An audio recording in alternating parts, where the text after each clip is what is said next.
in Brighton, I'm afraid. It's cloudy here. Well, we've got snow in Cyprus. Snow in Cyprus. Snowy. I am in Scotland and it's very nice.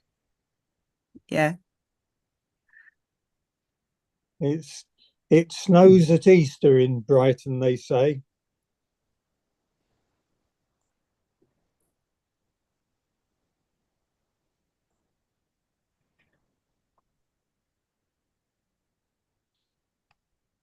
Back to Good morning, everyone. Good morning. Good morning. Morning. Good morning. So let's start with a quick prayer.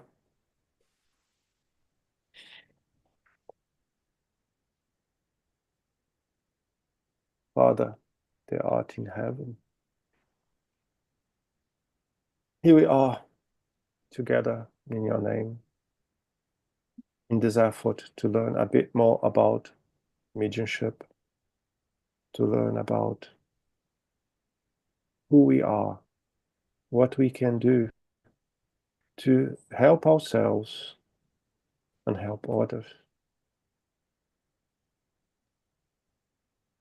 That this morning, whenever we are, could be blessed, bring us the comfort and the help we need to ourselves and to those around us. Be with us today and always. So be it. Amen. Let me share the book with you all.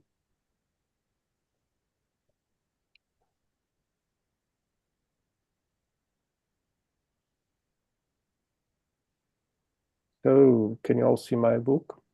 Yes. Good. So, we have already seen the importance of uniformity of sentiment for obtaining good results. This sentence is very true, not only related to mediumship meetings, but related to anything. When we have a group and they all are swimming in the same direction, things are easier. The synchrony between the participants are better. And as a consequence, the results are also better. This is something important. This uniformity is naturally more difficult to achieve when a large number of persons are involved. In a small group, where everyone knows one another better, is more security when new members join. Now, when I was reading, I was thinking here that, yes, sometimes we bring new people into our meetings and do not affect the meeting per se. It's because the people that are already part of that group, following for years sometimes, they are settled. They are based in something that's not like 2 weeks old. They have some support. One support another as well. So that's very important. Silence and concentration become easier and everything happens as if it were at home. It's true to say that sometimes we feel that our spirit center is our second home. To many, it's just a place to go from time to time, but for some people, it's really like a second home. Hi, Charles. Yes, Guillaume. The translation of the last sentence, not this one, the one before, on the bottom of the previous page, is not 100%. They say about when new members join, but in French it is saying you are more sure of the people who are meeting because you know them better since they are less. It's not 100% translated here. Very good point. Not only new, but also the existing ones. Very good. Very good. Thank you, Charles. I really liked when you point things like that, you know, because sometimes things are changing as people translate, the time goes by, and it's always good to refer to something that in theory have been changed, you know. Large gatherings do not allow intimacy because of the variety of the membership.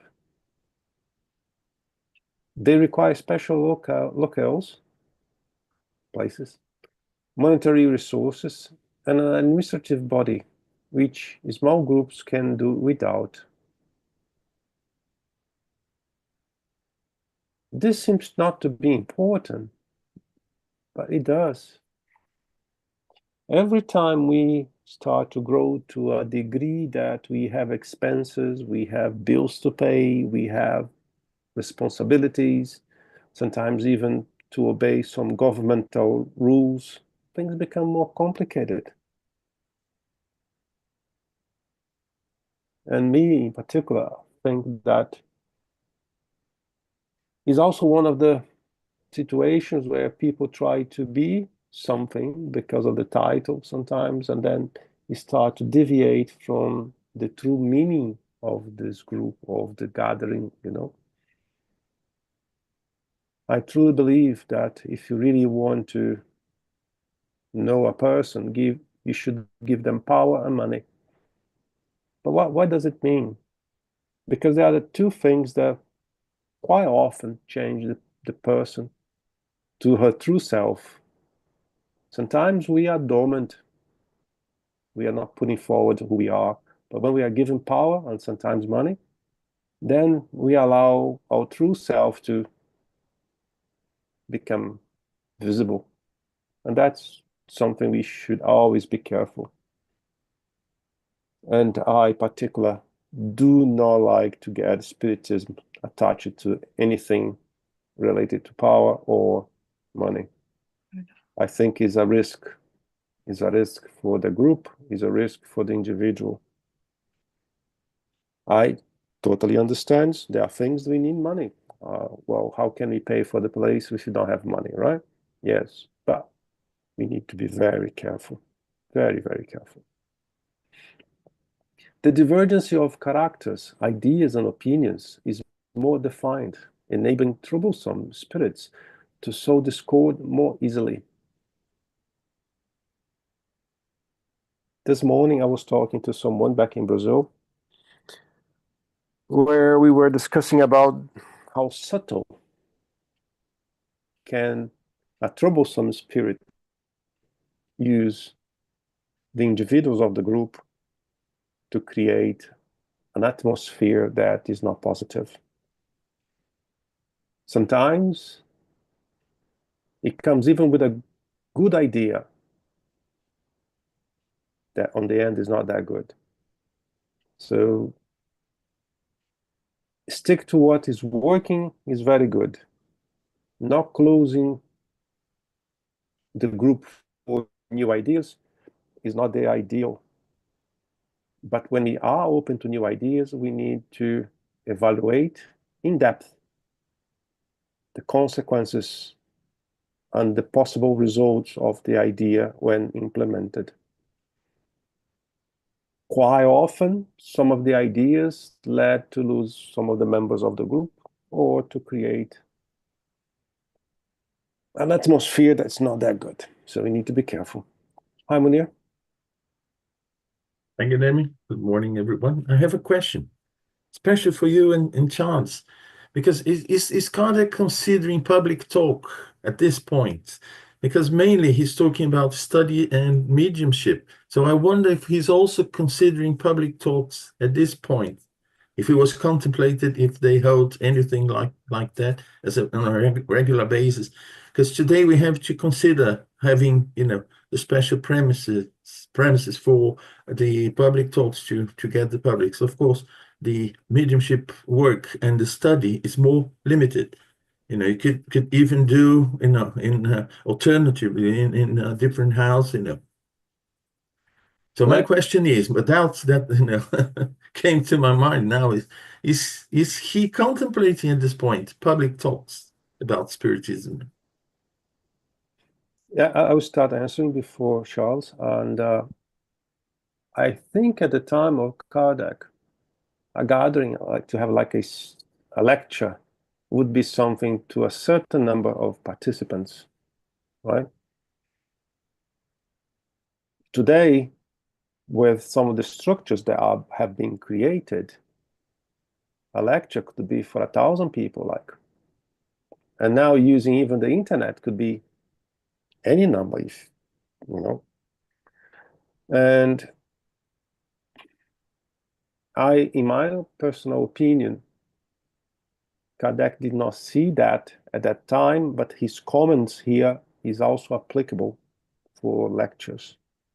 And I think the risks of lectures is very present in our ego, because power and money, and sometimes the power of being exposed to the media, to being exposed to a large gathering of, let's say, I'm going to do a lecture for 100 people or 200 people, like, you know, I feel proud of myself. I feel like I'm on the spotlight. I feel more important. And I may deviate from what I'm supposed to be focusing on. So I think the risks are there, present. And I think making a lecture for a group of what you can have in your spirit center, let's say, in the one I was part of, could be maximum 50 people in the room, and then will be 50 squeezed people in the room. You know, is something. Being a lecture where you can have 300, 400 people over there to be clapping hands on the end of the presentation is something else. And but the two examples I was given here, the 50 squeezed people in the room or the 300 clapping their hands on the end, the risk for the person who is presenting is the same. We need to remain humble. And another point is that if you put yourself in a position to go over there to speak to others, be sure that you do what you speak of. Don't speak about something you don't know. Don't speak about something you don't do yourself. Because the energy you're sending will be transparent. Or if it's not transparent when you're talking, when someone sees you on the street doing something you're not preaching, you're creating more harm than anything else. So when we put ourselves in the position to speak to others, we need to be very careful, because we are responsible for what we say. Charles, please. Yes, I think it's a good point to think about, because there are two aspects here. Kardec says the mediumship group, you need to have this uniformity of thoughts and of good vibrations, and nobody curious or with bad intentions which are interfering negatively to the mediumistic, to the coming closer of the good spirits and having good communications. Second aspect is for big groups, you need a big room, so you cannot do it at home anymore. You have to do it in where there is space and so on. So it's a kind of a material aspect. When you do the parallel to the speeches, lectures, or conferences, the first aspect is good to think about. If you are giving a lecture in a room with 1,000 people, and you have 900 of these 1,000 people sending bad thoughts towards you because they don't agree with what you are saying, this may harm the inspiration and the harmony of the speaker. So this is definitively something which is at risk. Well, it's not so strongly materializing, because the people who do not like, they don't come.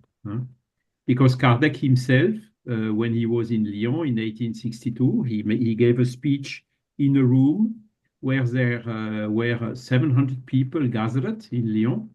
amongst which several were against. They came there to mess the Kardec speech.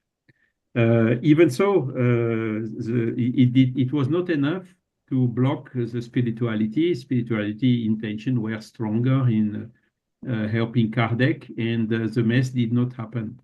But it's a risk. Now, if we transpose to today, if you give a speech to a virtual assistants, you have less people following it live, and then you have more people following later on. So I think it's even less risky than to give a lecture in a big room. That's also what I'm thinking about right now. But it's an interesting point. Oh, thank you. Because I was also considering the fact that you need to think about the place, monetary resources, and administrative body. Yes. If you start to offer, public talks regularly as a spiritist center for the public, you need to think about, a special place for that. Whereas if you have just a small group for study and also for mediumship, you can, as I said before, you can perhaps, I have a room in my house that, we could use for that, or so it's kind of points out here, you don't need to think about special locales and resources, administrative body, and so on. Yeah, and this is also one advantage of the virtual, because you don't need such big rooms anymore, because the room is virtual. Yeah. And then when Kardec was in Lyon in 1862, there were huge problems to get the room, because you need to have the authorization of the authorities, and there was the bishop fighting strongly against, so that they don't get the room, So there are this type of inconvenience and additional difficulties. But today we may also face some difficulties because of, how to say, if you use words like suicide or things like that, you can have the robots from Google and whatsoever cutting, removing your video, because the robot does not make the difference if you are speaking to prevent suicide or if you are speaking to encourage suicide. And to avoid the risk of being infringing the law, they simply delete everything, So that's also a new challenge which is upcoming. Yes. There's one thing as well that came to my mind, is that I cannot afford to pay £500 to go to a lecture. I would like to, but I cannot afford. So the guy next door, he can afford and go, but I cannot. And I understand that is, as you said, Munir, there is a cost involved. But something that, on the end of the day, costs £1,000 or £500, doesn't matter. Pick a number. You are creating a selective situation, and this is not what the Spiritism is for.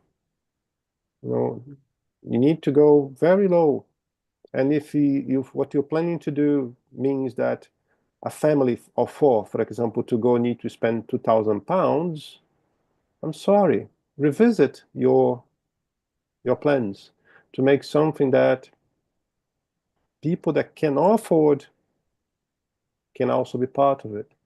Because to me in particular, it loses the intent.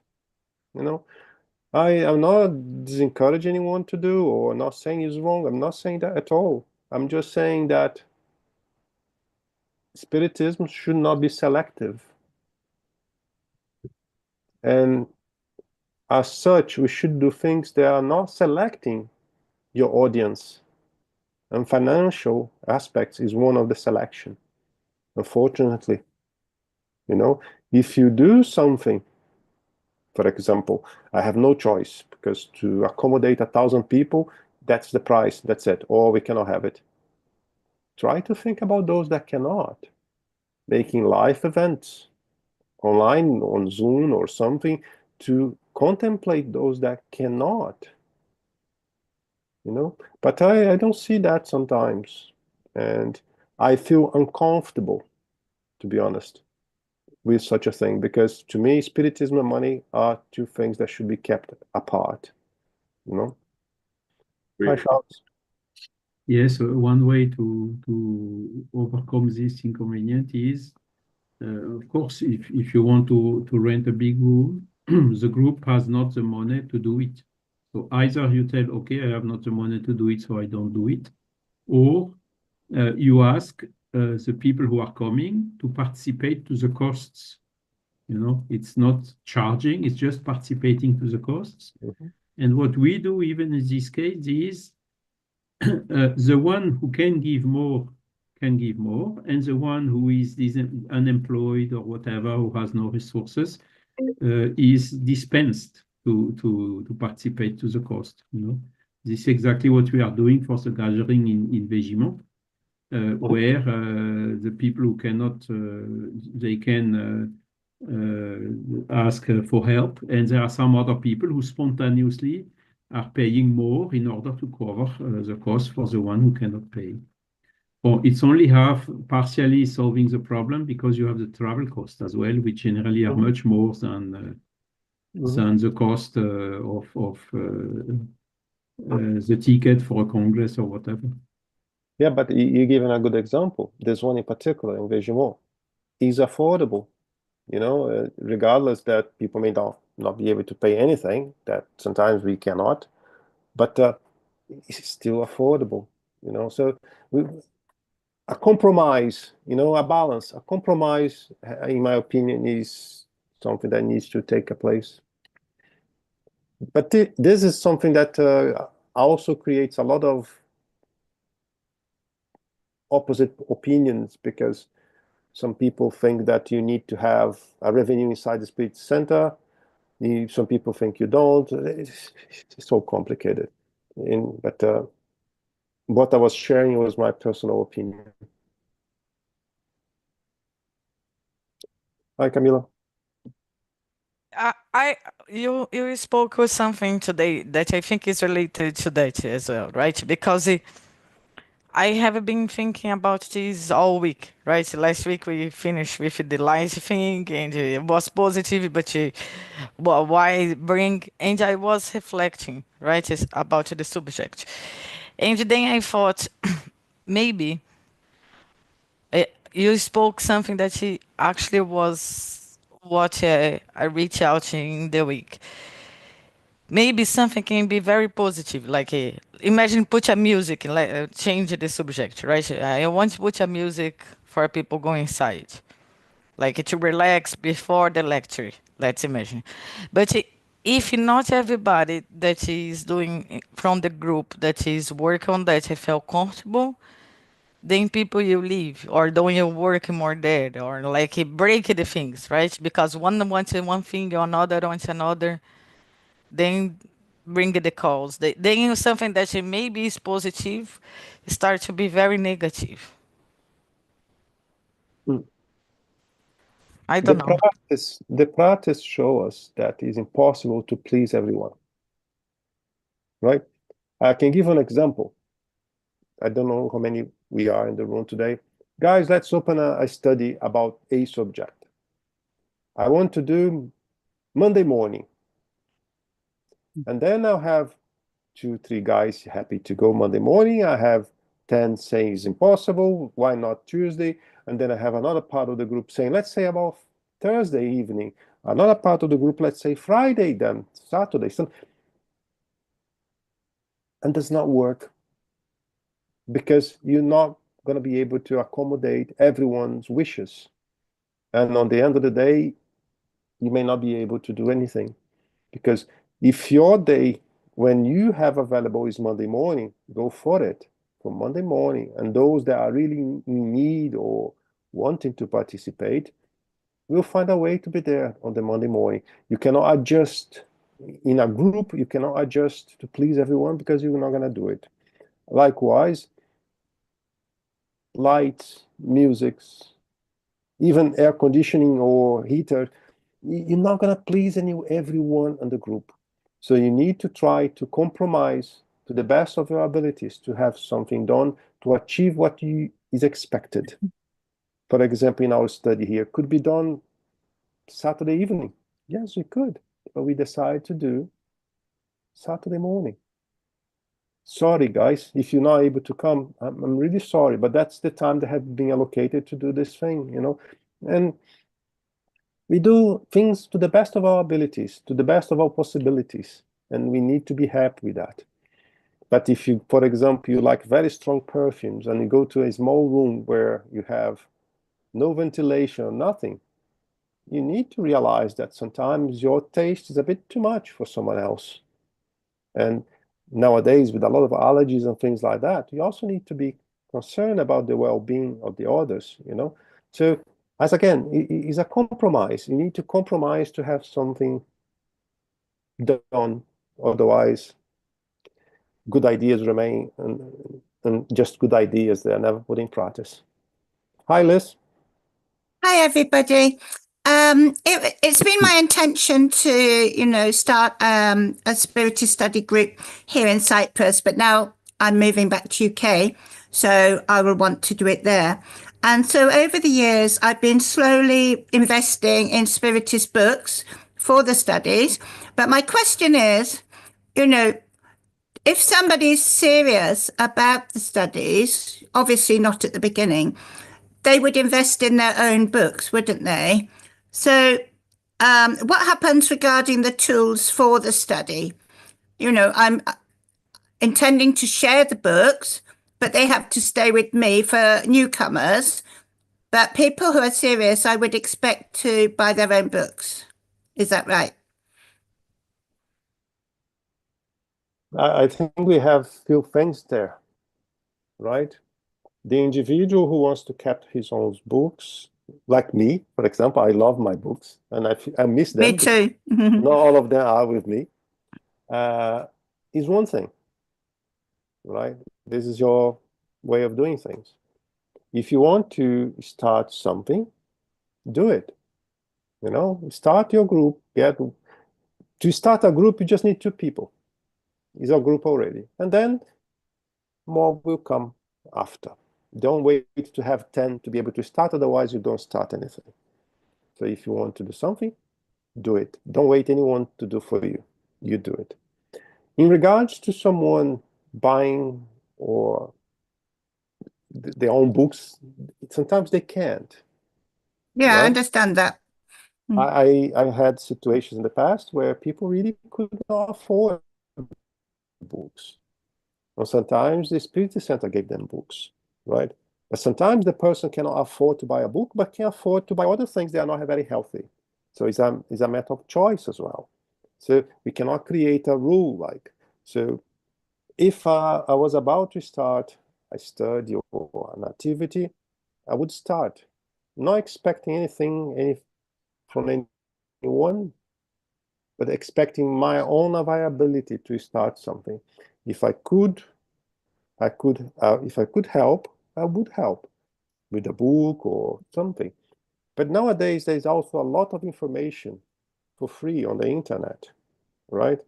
And then we have, well, I cannot buy a book that's like £20, but I can pay my phone that is £1,000, or, the life is a choice. At the end of the day, life is a choice. And this should not be taken into account to someone to start a new study or a new activity. You do your thing, and then other people, if they feel comfortable, they join you, and then things start to grow from there. All right? Thank you. You're welcome.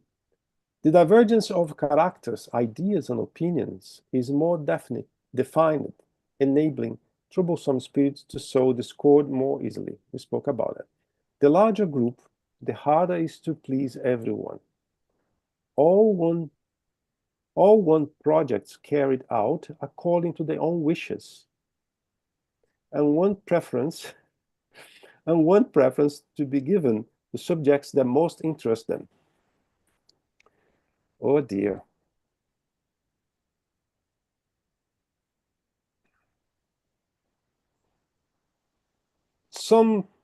Eventually we need to have meetings to discuss future endeavors of the groups, right? And those meetings, per law in some countries, are obliged to take place twice a year, sometimes once a year, it depends. And in those meetings, it's a festival of people trying to give good ideas. I used to say something in those opportunities. Very good idea. When do you want to start? We'll give you all the support you need so you can start the activity. Guess what? 99% of good ideas just disappear. Why I'm saying that? Because sometimes we have our own wishes, but we don't want to be committed. We don't want to give our time to achieve what we want. Sometimes we want someone to do it for us, but we don't do ourselves. And when we had those meetings, when we have all the ideas, okay, good. So we'll give you everything you need. So when can you start? No, I cannot start because I'm very busy. I have a family. I have to look so many different motives. Sometimes I call excuses. And that's not helping at all. So now I see I had two hands. Lolita, go on. Sorry, I'm not on the screen because I had a eye surgery, so I'm not supposed to be staring at screens. But That's all right. You said pretty much what I was going to say. It's just when we start a group, we have got a lot of expectations. We expect to people be there. We have the expectation that, like I think Liz was saying, that they have their own books, that they have their own materials. But people are people, and we sometimes forget how we were at the beginning. We probably have done everything that's going to happen in our groups. I'll give you an example. I inherited the group of Brighton and Hove from Elsa, and the group has been going on for, I think, 23 years now. It's always been a small group. It's always been like 4 people. There were times that we were only 2 people, but is the persistence that you need, the resilience that you have, because you are two incarnated people, but there are a lot of spirits that if you put the effort in, the spirits will be there. The spirits will be there to help you. The spirits will bring the people that are right for you. Like I said, at the beginning, we were 2 or 3 people. Nowadays, we are nearly 10 people sometimes.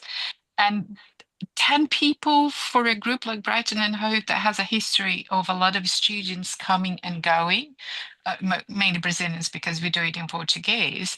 And you also talked about a center or a group having a reserve of money. That is another issue that is very, very difficult. I remember at the beginning when I took over the group, we were doing face-to-face, face-to-face studies, and it was always difficult because it was never the same people. It was never the same participants. So how am I going to charge people to help me? So then I brought the study to home. So we had, like I said, it was a small group, 3, 4 people, so there wasn't a problem at all. And well before COVID, because we certainly had people returning to Brazil, that was well before COVID. We started to do like a hybrid, some with face to face and some online, up to the point that we just went online. And going online was, like I said, well before COVID. And we are 10 people nowadays because we have people from Brazil, we have people from Scotland, we have people from Portugal joining us at that time. And the reason why I'm saying all of that is your expectations that we need to watch. the specific expectations that we have about the group, how the group should be led, how the group should be doing, how many people we should have, and the behavior of the participants. We have expectations. That's natural. We are humans.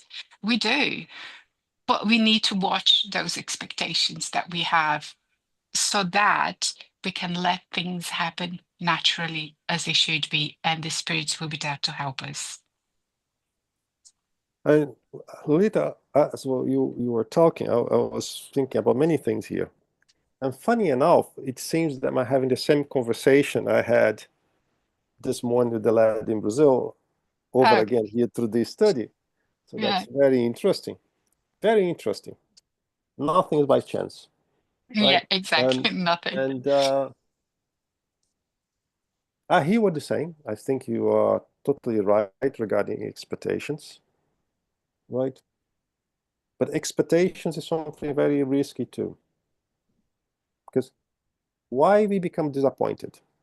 Because we have expectations that are not fulfilled. Hence, I said, be very careful about expecting something from other people. And sometimes we expect stuff from ourselves, and we don't do it. And then obviously we get disappointed with our own selves.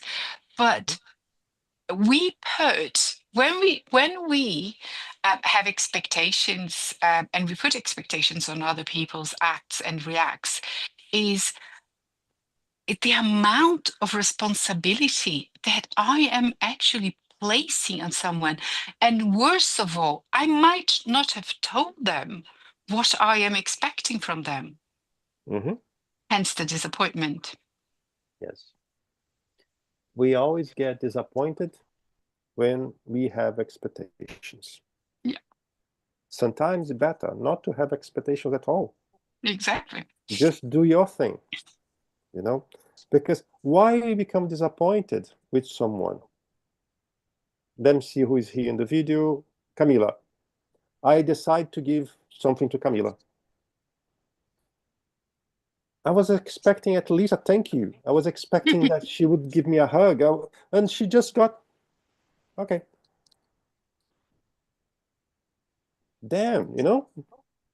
I don't like her anymore because I was expecting something. And on the other hand, if I have given her something, not expecting anything at all, that was fine. I did what I was supposed to do. But no, I was expecting something back. On the Spirit Center is the same. Don't expect others to do things. Do what you can do. Do what you must do and live with them. No? Because that will minimize these situations, at least. But is also something else, right? Quite often, people come closer to our spirit centers and they do not stay. They simply do not stay. And we don't know why.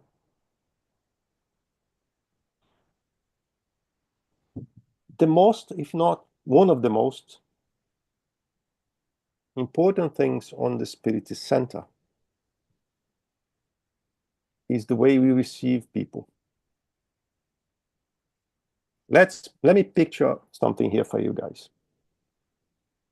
I have a place, I have a room that can accommodate 50 people easily. The door is open.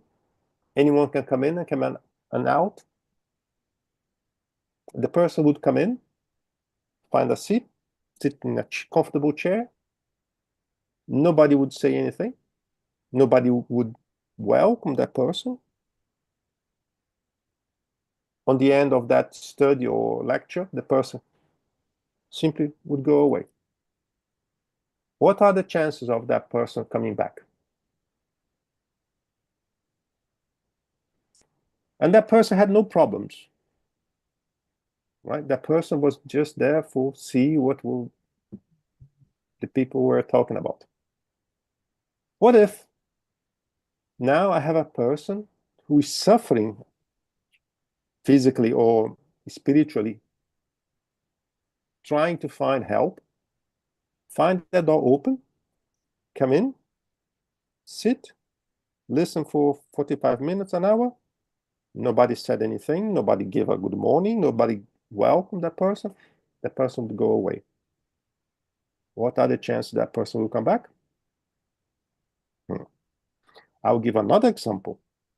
I have someone that does not understand very well mediumship, feel the effects of an unbalanced mediumship, a mediumship that never been trained or understood, come to this very same place, door is open, would come, sit, listen, go away. What the chance that person would stay there? And the three situations, the percentage of people that stay is very, very small. On the other hand, if you know how to welcome the person, we increase those chances, right? And it's the second time I'm talking about that today. And there's something else. After the person feels welcomed to that group, we need to give them tasks, activities. Because one of the ways we have to heal someone is through work, through manual labor, not just listening, not just welcoming the person. Yes, this is very important, but we need to make the person feel part of it, giving them activities, giving them the opportunities to solve their own problems. Not too long ago, I had someone, because we brought a subject to them about mediumship meeting. Why you don't have a mediumship meeting? Oh, because we don't have mediums. Well, I thought that was strange, because normally, if you do have a spirit center, the mediums will come. Most of them asking for help first. And then if they find the help they need, they stay, and they become a worker of the spirit center. And that person in particular, no, we never had mediums, we never had anything. I said, okay. Some time went by, someone came with some symptoms that the person did not pay enough attention. And speaking to the person, I said, well, this person is a medium. Did you realize he's a medium? Oh, no, but we don't have, well, a medium do not come to a spirit center just for chances. Chances are that the benefactor that guides this group is sending you workers, and you're not welcoming them. Some weeks went by, another one. And the person were asking for help and was not finding help in that center. And then I spoke again with the person. You see, we already have 2 mediums knocking on your door. Why I'm saying that? We need to be attentive. When the work knock is in our door, when the mediums knock in our doors, when the opportunities to use what Kardec brought to us in the practice is calling us to start something. It's telling us, like a wake-up call, it's time to have this. It's time to prepare this. And then, instead of being only 2 guys, you become 3, you become 4, 5. What I'm saying, Lolita, is no remark at all about what you said. I'm just using that as an opportunity. And the same as I spoke this morning with a friend of mine, we need to have our eyes and ears open to allow the spirit centers to work as they're supposed to. Sometimes we have fears of welcoming mediums. I don't know what to do with them. That is something else. If I don't know what to do, I think we need to study a bit more. Sometimes we don't want to get committed. This is something else.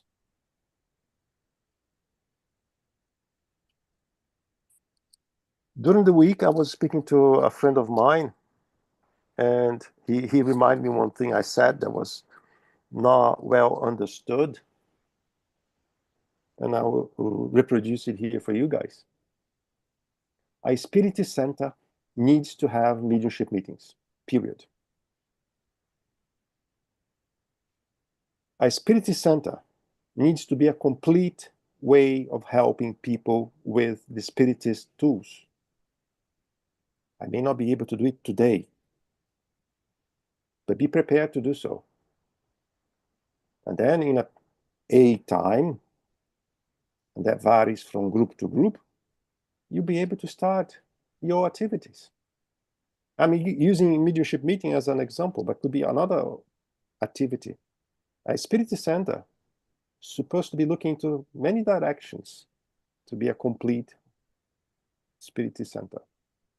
And something that I used to say, a spirit center that only does study is a study group, not a spirit center, because something is missing. We need to use the tools that Kardec brought to us to practice charity. Mediumship meeting is charity. But lectures too, yes. But lectures is not enough. Sometimes the person needs to put hands on. Well, but we do give mediumship studies. You don't learn mediumship through a study. You learn the theory through the studies. Mediumship, we learn in the practice. So we need to open up, again, our possibilities. We need to be attentive. We need to be more thorough, more careful when someone passes our door. Be welcome. What's your name? What can I do for you here? Do you need anything? If you don't ask, you don't know. Sometimes the person coming through their door is desperate for someone just to listen to what they have to say. Sometimes it's someone thinking about to commit suicide. And if you're not prepared to open your arms, perhaps the person will do after leave that place, because that place may be the last option she sees as an option. So perhaps what I'm saying, a lot of people will not agree or not happy because I'm saying that, but what I'm saying is based on practices. I normally speak about what I have done or lived. Do we want to grow a spirit center? Yes. Let's be more available to help. Let's be attentive. And when we see a medium, well, we'll see what we're going to do. We're going to learn together. I don't know. I really don't know. I never did. But if you come into my spirit center, you are a medium or you need something, we'll figure out what to do. We're going to learn together. And we will do it. And a lot of people start like that. So, sorry if I deviate a bit about the goal of our study, but somehow I felt that was important to speak about it. So, hi, Osoli.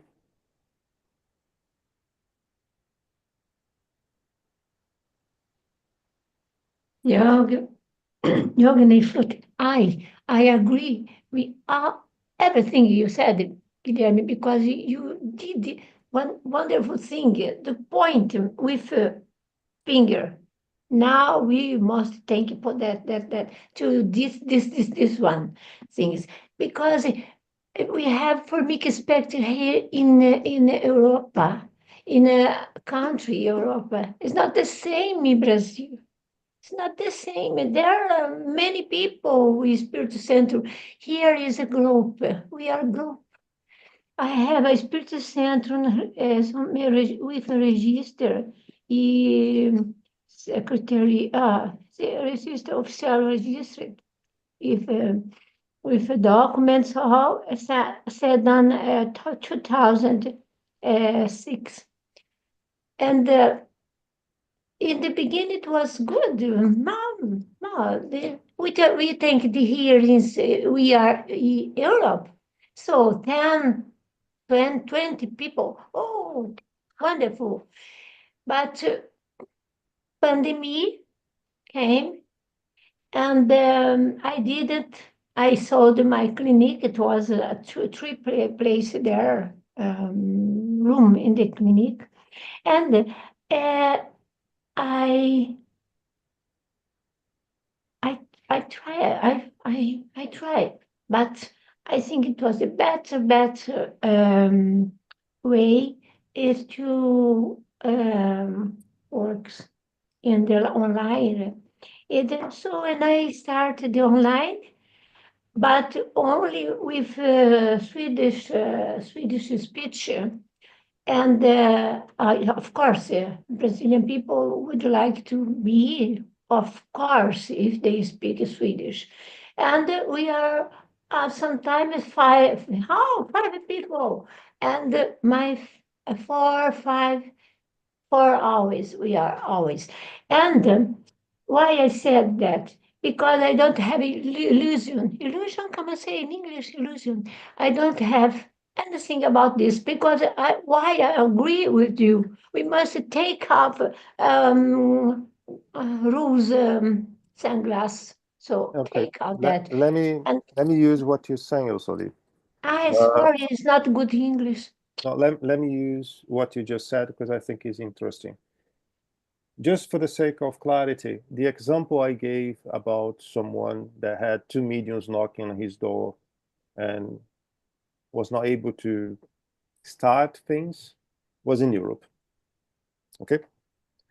And if I believed in what you said, oh, because we are in Europe is different, we wouldn't be here today. Okay. We wouldn't be here today. Today we have 8 mediumship meetings per week. And beside that, we have another 1, 2, 3 or 4. I think 3 or 4 meetings that have started as consequences of what we do.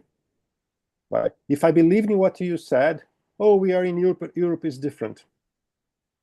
I never believed in people saying to me that will not work here and elsewhere. And I live in different countries. You need to believe in you. You need to believe in the tools you've been given to do something. Yes, And but it was. if you do, Mm. you have everything you need to do something. Because I said people some came from Brazil. Brazil, they take it here is the same, the same. No, it's not the same. It's different. But we must adapt to all the situations that we have and try. And I think it's good for me. It's good here. And this I would like to see. No, it's What? different because we come to Europe with another think, and we must change here.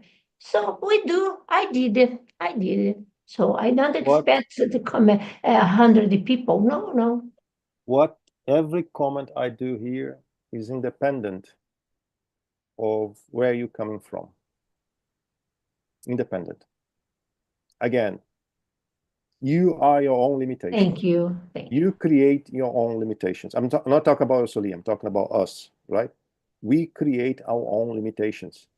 Do not allow anyone to tell you that you will not achieve what you think you can. If you don't believe in yourself, it's something else. If you don't feel prepared because you have your own limitations and they are not truly limitations, you create those limitations. This burden is on you. I think we need to believe in our potential. If we do understand what we're talking about, and in this case here, mediumship, if you do have the will, the benefactors will help you to do what is planned. Pay attention what I'm saying, what is planned. Sometimes we decide not to follow what they are saying, what they are indicating. This is something else. This is something else. We need to be conscious that we have ways to do things if we want to do things. Sometimes we don't want to do things and we find many excuses not to do. This is something else. Hi, Liz. Oh, two Liz's. Hi there. Hi there, first. everyone. When I was at home at Christmas, my daughter made a response to a question I gave her that quite shocked me. I said, where do you go when you go out, to socialize? She said, well, we don't go out anymore. People don't go out. And that was quite sad. And with the advent since COVID of people being online, doing everything online, there's a lot of lonely people out there. And what is needed is face-to-face communication. This is what people crave. So many people live alone, and this is getting more and more. So when I say I want to do a group, it's more like a drop-in group. It's more like come and have a coffee, our door is open. And yes, it is a spiritual study group so that we have a means, we have an aim, but people still are made welcome. The door is always open. And even if there's just me there, I have no expectations other than I'm making an appointment with myself and the universe that every week at that day and that time, I was still going to go the study for the benefit of the spirits. And the only thing you need to do is just to start. Yeah. And then if you start, if you're serious about it, if you are committed about it, Yeah, I am. the universe will work in your favor. And then you may Yeah. have one person that will come, this person bring another one, and then things start like that. But it starts with you. You start, and then the universe works with you. Very good. Very good. And the other thing is, I'll be new to the area. So what a lovely way of meeting people who've some spirituality about them, because it had the word spiritual studies in it. Very good. Another great opportunity. Make new friends, make new acquaintances. That's very good. Very good. Yeah. Hi, the other Liz. Hello. Can you hear me? Yes. Yeah. Okay, thank you. Well, like Elsa Lee, I had to think about spiritism in a different way being practiced here. It's the same spiritism, but we have different ways. How can I say? We can't have expectations. And how many times, my goodness, in a group here in Cardiff, I was by myself. I was by myself for a long time, and then other people came. And then we start to think, well, how can we develop this? Because we have one medium here. What can we do? And then I was a bit scared. And the advice that I had was, well, just start. And we started, and we were amazed by the amount of people that were there already needing help. And we felt very strongly that we were there already prepared, or the spirit guides were already with everything ready for us. So it is just like you said, Guilherme, when we want to start, we just need to do something. We just have to do something. We need to do the first step, which is that commitment and showing up to do the work. And, mediumship work, which is a very important charitable work, is also a work that helps us individually, if you take part on this, to learn more about yourself, your connection with God. Is just fantastic. For me, I learned so much. And it's just that thing, you just need to have the first step. Indeed. Munir, just before I pass the mic to you, another topic of the conversation I had this morning was about how spiritist centers die, how they close their doors. And the example that have been brought to me today is a spiritist center that has a 3-story building full of space, everything, and they have half a dozen participants of the group, and they are all above 65 years old. They are all older than 65, right? Some of them way more than that. What is going to happen? Tell me. They will close their doors. Not because they want, they love what they do, but they never learn how to bring new people, bring new energy, new blood. So now all the work they created, they built this place from scratch. Maybe in another 5-10 years, that's it. It's finished. So we also have that responsibility to bring new oxygen. New oxygen sometimes bring new way of seeing things, new perceptions. Sometimes they are not that good, sometimes they are not perfect, but we need to bring oxygen.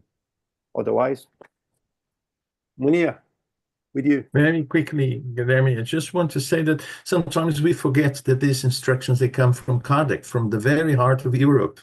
And it's just that we want to replicate a model that we know and, think that, oh, it worked here, it doesn't work there. No, Kardec was at the very heart of Europe. So, all started there. And we have to be, I would say, without too many expectations or too much expectation in order to, adapt the model to our reality and not just say, oh, I know one way that works and here it doesn't work the same way, so I get frustrated, It's compromising again. What does work with some of the local content, using Kardec as a basis. But again, what is more important to allow things to happen is our availability. We need to be available to work with the spiritual world, to promote things. If I'm not available, sorry, I am not available, never available. I can only work half an hour a month for the spiritism. The benefactors will go to Munir, to Charles, to Leta, to anyone, because they are available. They need us to make things together. But if we are not available to do things, then it's our choice. So today, Rafael is not here, but I can see Pablo. I'm here. So Pablo, it's all yours. All right. So my friends, as we do every week, let's calm our minds and let's be unified in this irradiation of good vibrations, asking our Master Jesus, our dear benefactors, to help us to reach out to the ones that are suffering, to the ones that are trapped in war zones, to the ones that don't have the bare minimum for survival, the ones that find themselves without hope. Let the light of our Father shine through and be reassuring of hope, of the love, the care that our Father has for all of us, and also that we can have in our hearts the truth that God has a plan for all of us, and that we need to commit to give the first step forward and trust.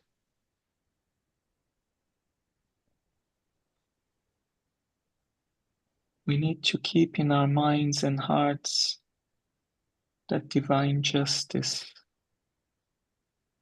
is in motion always. Nevertheless, we fall. We have our wrongdoings as human beings.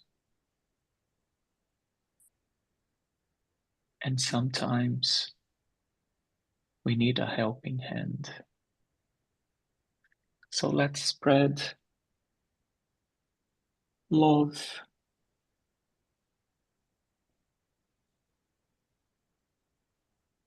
May love cover the whole world, and may it heal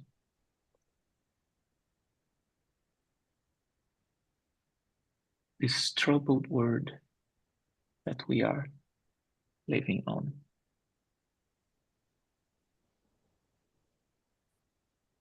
Master,